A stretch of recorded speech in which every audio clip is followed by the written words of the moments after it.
89ஆம் அத்தியாயம். பரம்பின் தலைவனுக்கு ஆதனியை மணமுடித்து எவ்வியூருக்கு அழைத்து வந்தனர். கொண்டாட்டங்களும் கூத்துக்களும் தான் எத்தனை வகை! விருந்துகளும் விளையாட்டுகளும் முடிந்த பாடில்லை. பொதுனிவாழ் வேளிர்கள் இயற்கையின் அதிநுட்பங்கள் பலவற்றை கண்டறிந்தவர்கள். தாதுக்களையும் உலோகங்களையும் நுட்பமாக ஆராய்ந்தறிந்த மாமனிதர்கள். அந்த குலமகள் பரம்புத் தலைவனை மணந்து எவ்வியூர் புகுந்தாள். மணமுடித்து செல்லும் குலமகளோடு 18 குடிகளை அனுப்பி வைப்பது பொதுனிவேலிர் குல மரபு. பச்சிலை, தாதுக்கள், உலோகங்கள், உடற்கூறுகள் என பலவற்றிலும் தேர்ந்த 18 மருத்துவ குடிகளை உடன் அனுப்பி வைத்தான் மேழகன். மதிப்பிட முடியாத மனித செல்வங்களோடு ஆதினி எவ்வியூருக்குள் நுழைந்தாள். பொதுனி மலையடிவாரத்து ஊர். எவ்வியூர் பச்சை மலையின் உச்சியில் நிலை கொண்டுள்ள ஊர். மேகத்துக்குள் வாழ்வது போல எவ்வியூரின் பகற்பொழுது இருக்கும். நழுவி நகரும் மேகங்களுக்குள் கூந்தல் பறக்க ஓட வேண்டும் என்று ஆசை தோன்றியது ஆதினிக்கு. தான் ஒன்றும் குழந்தையல்ல என்று மனதுக்குள் எண்ணிக்கொண்டாள். மரங்களின் எல்லா இலைகளின் மேலும் நீர் தேங்கியிருப்பதை பார்த்து கொண்டே இருந்தாள். ஆண்டின் பெரும்பான்மையான மாதங்களில் உலராத ஈரத்தோடுதான் இலைகள் இருக்கும் என்றான் பாரி. இயற்கையின் குளுமையை விட ஆதனியின் ஆழ்மனம் அதிகம் குளிர்ந்திருந்தது. மேல் மாடத்தில் நின்று இருவரும் பேசிக்கொண்டிருந்தனர். மாடத்துக்குள் மலர் படுக்கையை ஆயத்தம் செய்யும் பணி நடந்து கொண்டிருந்தது. எவ்வியூர் பெண்கள் பொதுனிக்கு சென்று அன்று மாலைதான் மணவிழா நடந்தது. அன்றிரவு பாரிக்கும் ஆதனிக்கும் தலைநாளிரவு. பொதுனியின் குலவழக்கப்படி குலசடங்குகளை செய்தனர். இரவு மலர் படுக்கை ஆயத்தமானது. படுக்கையின் நடுவில் ஆவாரம் பூவின் இதழ்களை பரப்பியிருந்தனர். அது மஞ்சள் நிறத்திலானது. அதை அடுத்து அத்திப்பூவின் நீல நிறத்திலான வளைந்த கோடுகளை உருவாக்கியிருந்தனர். 3 கோடுகளை சுற்றி வெண்டாழையின் வெண்மை பரவி கிடந்தது. அதன் விளிம்பு பகுதியில் செந்தாழையின் சிவப்பு அணிவகுத்திருந்தது. அது ஒரு மாயப்படுக்கையை போல் வண்ணத்திலும் மனத்திலும் பெரும் மயக்கத்தை உருவாக்குவதாக இருந்தது. அது பொதுனியின் பூப்படுக்கை என்றால் எவ்வியூரின் மலர் படுக்கை வேறு விதமாக இருந்தது. ஐவண்ண குறிஞ்சியினால் படுக்கையை ஆயத்தம் செய்தனர். பல்லாண்டுக்கு ஒருமுறை பூக்கும் குறிஞ்சி பச்சை மலையின் எத்திசையிலெல்லாம் பூத்து கிடக்கிறது என்பதை அறிந்து எல்லாவற்றையும் கொண்டு வந்து சேர்த்தனர். பொன்வண்ண குறிஞ்சியின் மஞ்சள் இதழ்களை படுக்கையின் நடுவில் விரித்தனர். பச்சை மலையின் வடகோடியில் மட்டுமே பூத்துள்ள மழை வண்ண குறிஞ்சியின் நீல நிற இதழ் கொண்டு நடுவிலிருந்த மஞ்சளை சுற்றி அழகிய வட்டம் அமைத்தனர். பவள குறிஞ்சியின் செம்மை நிற இதழ்களையும் பெருங்குறிஞ்சியின் வெண்ணிற இதழ்களையும் மாற்றி மாற்றி அடுக்கினர். ஒரு சுடர் படபடத்து எரிவதை போன்றதொரு தோற்றம் கொள்ள செய்தது.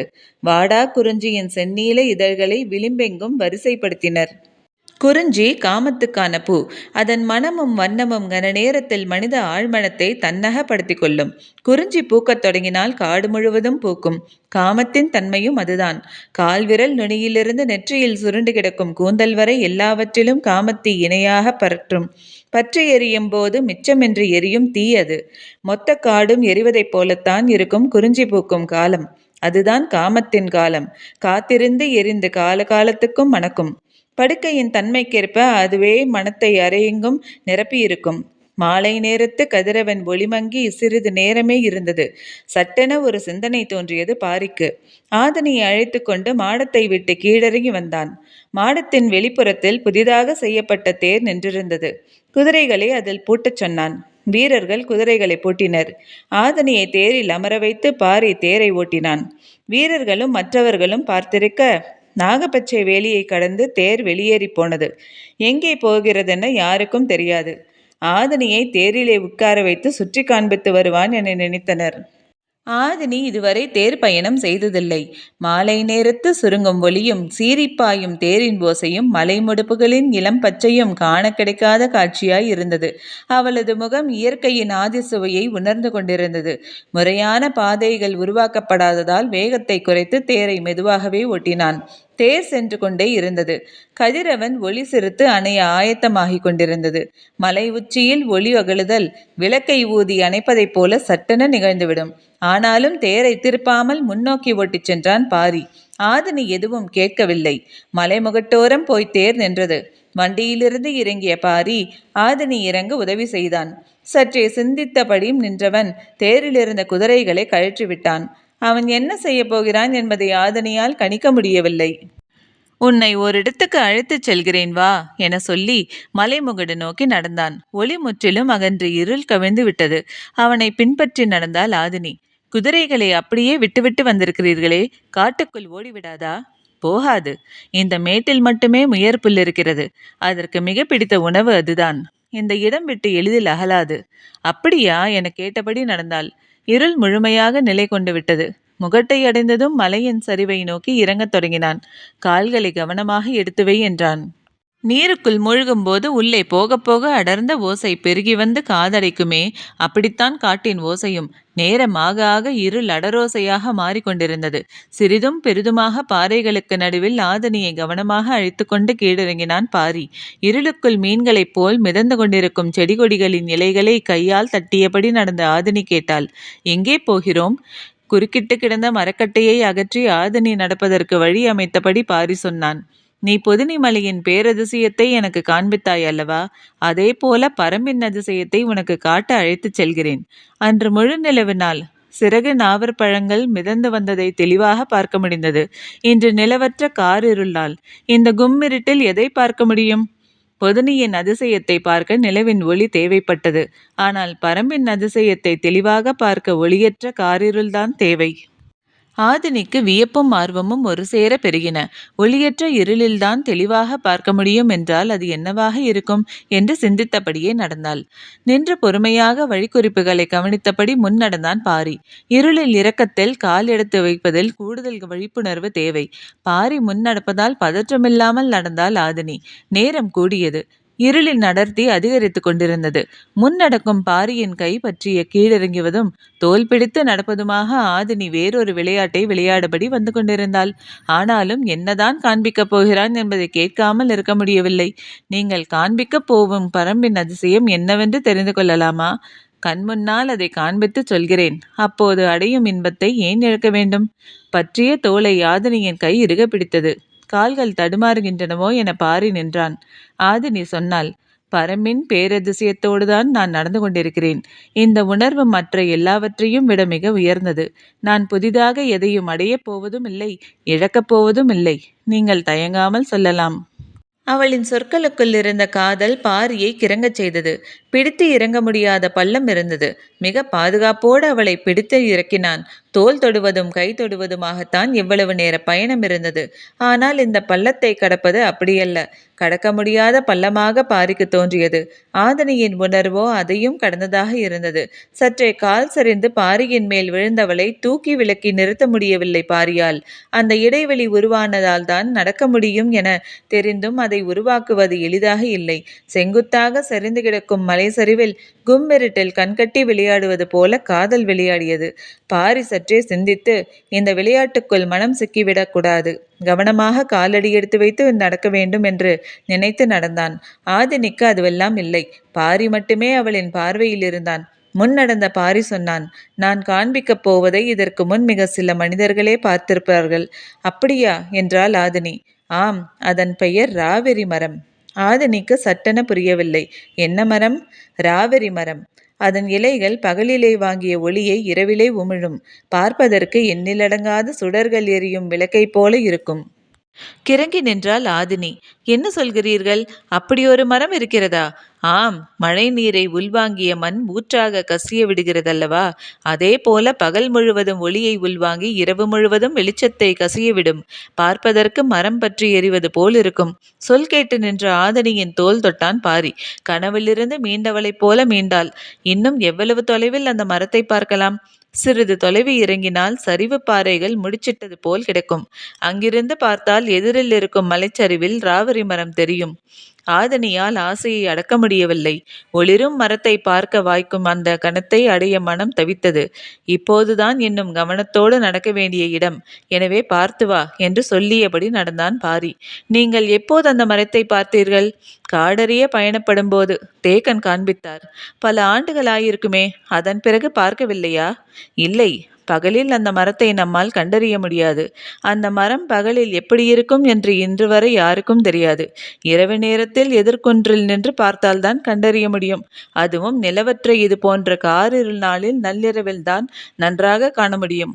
அதற்கான வாய்ப்பு இப்போதுதான் அமைந்துள்ளது என்று சொல்லியபடி அழைத்துச் சென்றான். சரிவு பாறைகள் முடிச்சிட்டது போல் திருகி கிடக்கும் இடம் வந்தது. அவற்றின் ஓரத்தில் நின்றபடி பார்த்தான். எதிரில் எதுவும் தெரியவில்லை. கும்மிருட்டாக இருந்தது. பாறையின் இன்னொரு முனையில் போய் பார்த்தான். அப்போதும் எதிரில் மலைத்தொடர் தெரியவில்லை. தான் வந்தது சரியான பாதைதானா என சிந்தித்தான். அந்த மலைச்சரிவில் இந்த இடம் மட்டும்தான் சரிவு பாறைகள் முடிச்சிட்டு கிடக்கும் ஒரே இடம். எனவே தான் வந்துள்ளது சரியான இடம்தான் என்பதை முடிவு செய்த போதுதான் ஓர் உண்மை பிடிபட்டது. ஆதனியிடம் சொன்னான். நாம் சரியான இடத்துக்குத்தான் வந்துள்ளோம். ஆனால் மேகக்கூட்டங்கள் இரு மலைகளுக்கும் இடையில் முழுமையாக இறங்கி நிற்கின்றன.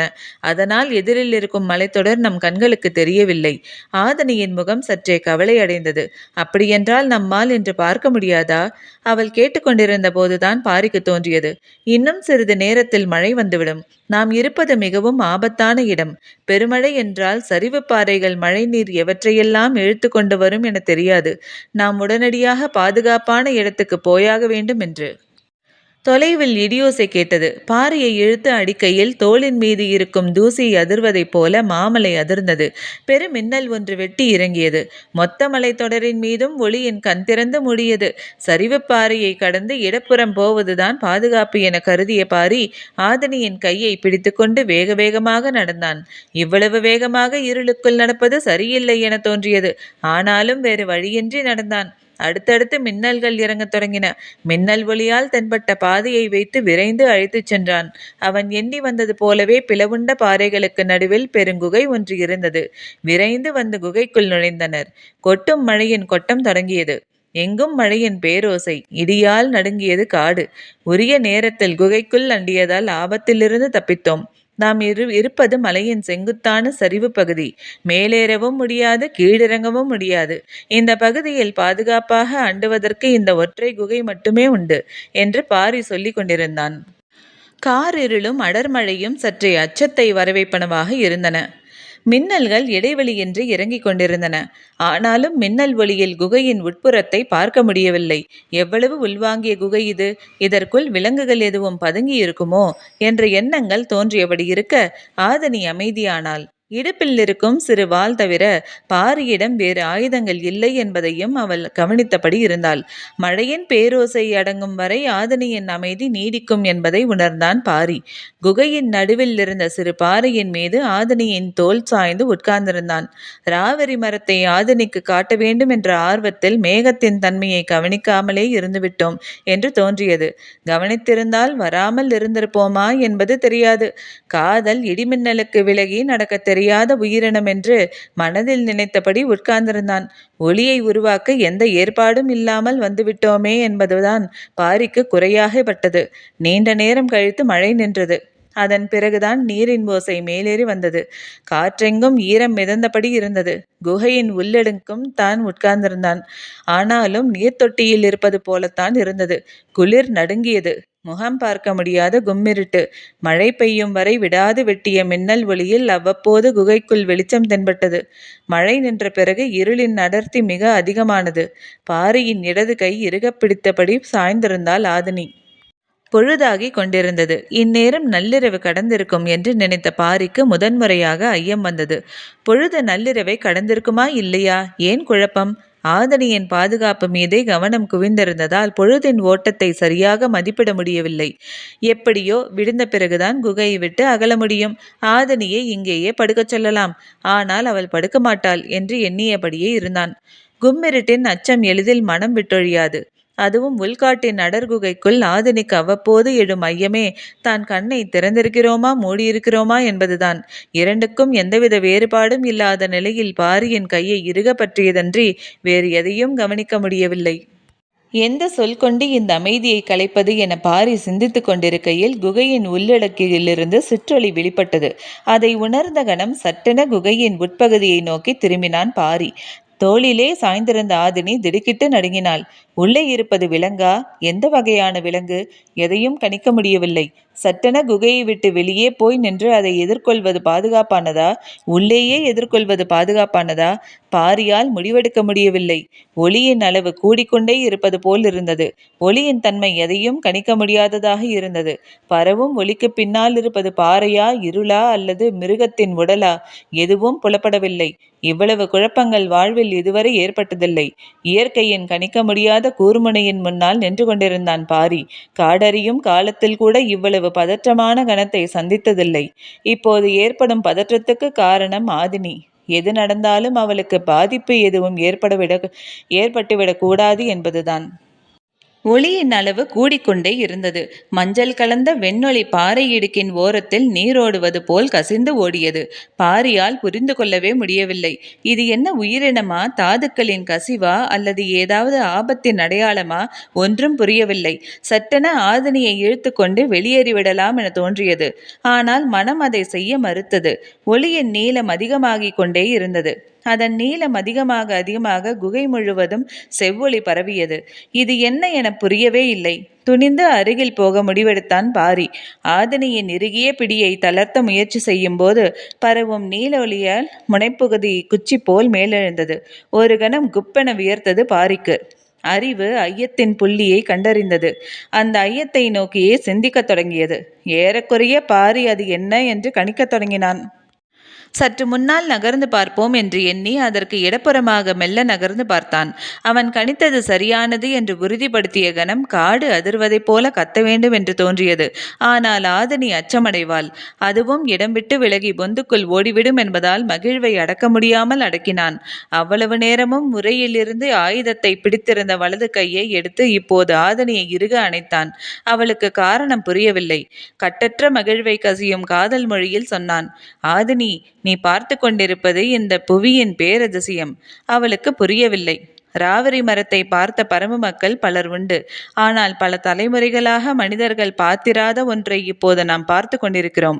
அச்சம் நீங்காத குரலில் பாரியின் கைகளை இழுத்து அணைத்தபடி, என்ன அது, சொல் என்றாள். இதுதான் ஒளிவுமிழும் வெண்சாரை, நாகர்குடியின் குலதெய்வம். இதை பார்த்தவர்கள் மரணமில்லா பெரு வாழ்வு வாழ்வார்கள் என்று நாகர்கள் நம்புவார்கள். பாரியின் சொல் ஒளியில் மிதந்தபடி இருந்தது. நேரமாக ஆக அந்த குகை மிளிரும் வெண்மஞ்சள் ஒளியால் நிரம்பியது. சொற்கள் நாகர்களின் ஆதி வரலாற்றிலிருந்து வெளிவந்து கொண்டிருந்தன. ஆதினியின் முகத்தில் பூத்த மகிழ்வுக்கு எல்லையே இல்லை. பாரியின் முகம் அதைவிட பெரு மகிழ்வை வெளிப்படுத்தியது. பெரு மின்னல் வெட்டி மீண்டும் மழை தொடங்கியது. குகைக்குள் மகிழ்வு எல்லையற்றதாக இருந்தது. அவர்கள் அதை பார்த்தபடி அப்படியே உட்கார்ந்திருந்தனர். அது பாறையின் ஓரம் அசையாமல் இருந்தது. செதில்களின் அசைவு சிற்று அசிற்கற்களின் நாக்கு அசைவதைப் போல ஒளியை அசைத்து கொண்டே இருந்தது. காலம் காலமாக இருக்கும் கதை ஒன்று காட்சியாக மாறிக்கொண்டிருக்கும் அதிசயத்தை கண்ணருகே பார்த்து கொண்டிருந்தனர். இருவருக்கும் இமைகள் துடிக்கவில்லை. உற்று பார்த்து கொண்டிருக்கும் முகம் அசையவில்லை. ஆனாலும் ஒளியின் அளவு கூடுவதை அவர்களால் கவனம் கொள்ள முடியவில்லை. அதிசயத்தை அளவிட முடியாது. மனம் கரைந்த ஒன்றை கணக்கிட முடியாது. அதுதான் நிகழ்ந்து கொண்டிருந்தது. உற்று பார்த்து கொண்டிருந்த ஆதினி சட்டென திடுக்கிட்டு துள்ளி எழுந்தாள். என்னவென பார்த்தான் பாரி. ஆதினியின் அருகில் இருந்த பாரி இடுக்கிலிருந்து இன்னொன்று ஊர்ந்து அதை நோக்கி போய்க் கொண்டிருந்தது. பார்த்தபடி பாரியின் வலப்புறம் வந்து பதுங்கி அமர்ந்தாள். ஒளி உமிழும் இரு வெண்கோடுகள் ஒன்றாக சந்தித்தன. சிறிது நேரத்தில் ஒன்றை ஒன்று சுற்றி பின்னத் தொடங்கின. காற்றுக்கு அசையும் சுடரொளி போல வெண்ணொளி கூடி குறைந்து கொண்டிருந்தது. இரவு முழுவதும் ஒளிச்சுடர்கள் இரண்டும் ஒன்றை ஒன்று பின்னியபடியே இருந்தன. ஆதினி பாரியின் கைகளை இறுக பற்றினாள். அச்சம் முதிர்ந்த கணத்திலிருந்து ஆசை மேலேறத் தொடங்கியது. வெண்ணொளி பின்னுவது போல இருளுக்குள் இருந்த உருவங்களும் தயங்கி தயங்கி பின்னத் தொடங்கின. மழையின் ஓசையைப் போல் மூச்சுக்காற்றின் ஓசையும் கூடிக்கொண்டே இருந்தது. எவ்வியூர் மாளிகையில் ஐவகை குறிஞ்சி மலர் கொண்டு படுக்கையை ஓர் ஓவியம் போல வரைந்து வைத்திருந்தனர். ஆனால் குறிஞ்சி நிலத்தில் உள்ளங்கைக்குள் காமம் தானே தனக்கான ஓவியத்தை வரைந்து கொண்டிருந்தது. ஆதினி கால்களில் அணிந்திருந்த தண்டை இவ்வளவு ஓசை எழுப்பிய போதும் பின்னியிருந்த நாகங்கள் விலகவில்லை. காமம் விலக முடியாத விளையாட்டு. நாகங்களும் விலகவில்லை. நாகங்கண்டும் விலகவில்லை. இத்துடன் அத்தியாயம் முடிவடைந்தது. நன்றி.